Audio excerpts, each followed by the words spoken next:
Wealth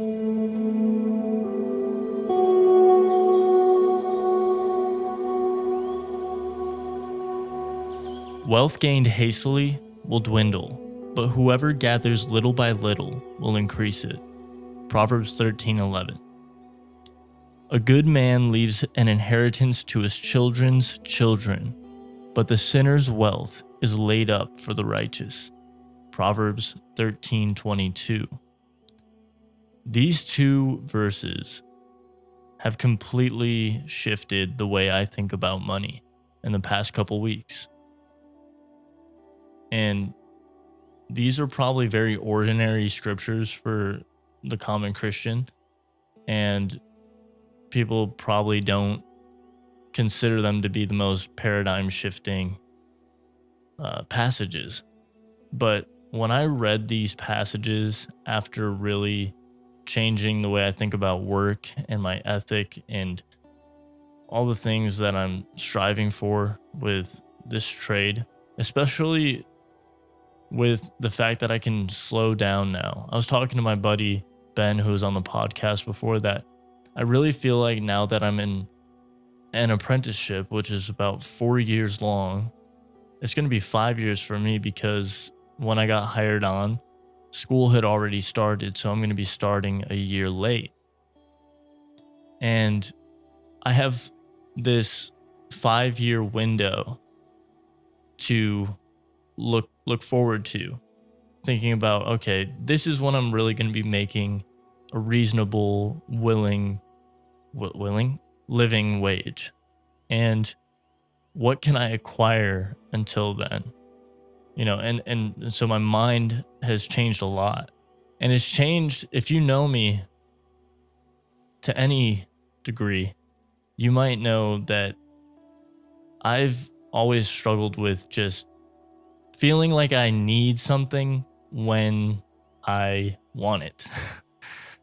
That was a huge thing with the camera stuff, the gear acquisition syndrome. The YouTube videos about camera gear and the whole system that they run or whatever, the organization, they have a way of making you feel like you need the latest gear in order to perform or make the videos that everyone else wants to watch. And it's really not true. And the honest truth is, Joe Rogan uses like a calculator from the 1980s to film his insanely popular podcast. And it's wonderful. He doesn't even have like the best post production. It's really what I said in a couple episodes before: content is king. So, but I easily got sucked into that. And it really made me make a lot of hasty purchases, what I would consider to be poor decisions.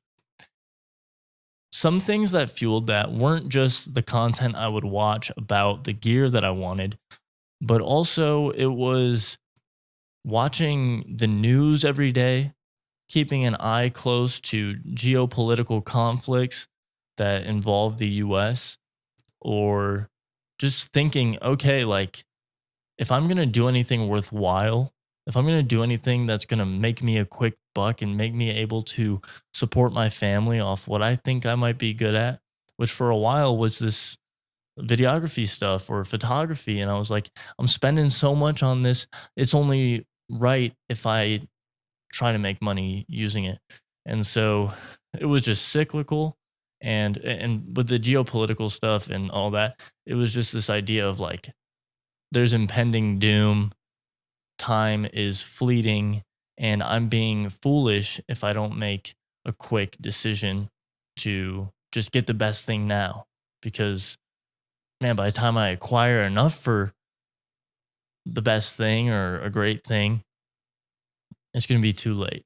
I will have made nothing for us, and I will have had a lousy wage and things like that. And what I'm learning now is, well, I've done it for a couple years. I did that. I lived like that and I thought like that. And I'm nowhere closer to where I want to be. but I have a really cool camera. I have great audio gear, and it's fun to make these videos, but I want I want to have a house. I want to have land. I want to have a place safe enough for my wife to go for walks or my kid to go out and play. And we're going to have another kid. And now I have to live with the past and and I've just learned a lot being able to take a step back saying, well, I have 5 years and not feeling like I have to fork it all up right now, but I can work little by little. And the fact that I'm making such a low wage right now is even more of a encouragement to build up whatever little I can. And and the idea of the other verse, 13:22, when I read a good man leaves an inheritance for his children's children. In our day, most people don't really even think about leaving an inheritance for their own children.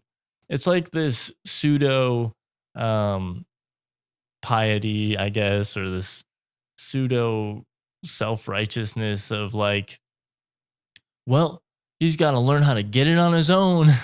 And, I'm not going to make him a spoiled brat and provide everything for him and all that. And that's just for their like immediate children. And on top of that, people just want to buy themselves things. They want to, like me, like when I had enough money for something I wanted, I got what I wanted instead of saving. And that was a really bad idea. And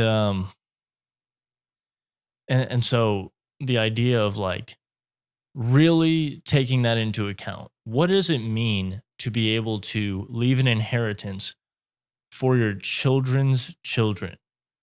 Because when I think of a lot of money right now, I think of like $100,000, $1 million, and I mean like a lot of money. Like a lot of money to me right now is like 10 grand, right? But I'm talking about like where do I want to be someday, and just like to feel like I've created a good foundation, a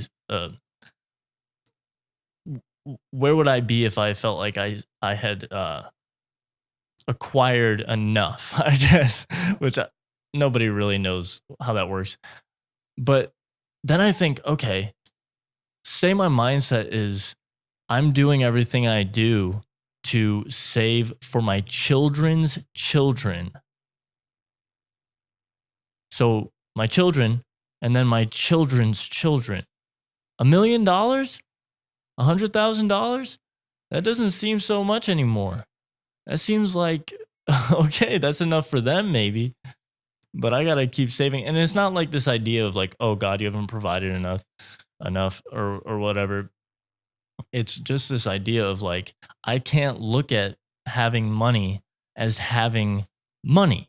I need to look at it as I have a lot to save for my family, and then maybe I can buy myself stuff. And it just adds a thick layer of discernment when it comes to like what what am I going to spend? What can I spend? What do I deserve to have at the cost of my children and my children's children? Because every penny I take away from them that I could be saving for them or making for them, I'm becoming less of a good man generally. And so I don't know if this is an appropriate way to interpret it like dogmatically, but this is how those verses have really changed my mind. And I think I really needed that. And I'm sure there's a lot of Christians who I've talked to who maybe would have wanted to say these things to me. I wish you would have, or at least would have a little bit more fervently. And I hope that there's people praying for me. um, I was thinking earlier today, I was like, I feel like there's people who watch me go through these epiphanies and just like go, oh, praise God. He was so dumb. But a lot of the time, I'm kind of dumb on purpose around people that I trust to correct me. So if you're watching this and you know me, keep that in mind. I'll be pretty explicitly um, honest about things that are potentially not smart that I just might not be confident on in in on. And feel free to speak into my life. But yeah, that's just an encouragement to you guys, I guess, just by sharing what God has revealed to me. And also just hold me accountable if that's something you want to do. But God's been super gracious. And I really hope that I can walk this out because I've sucked at it. Thank you so much for watching. Peace.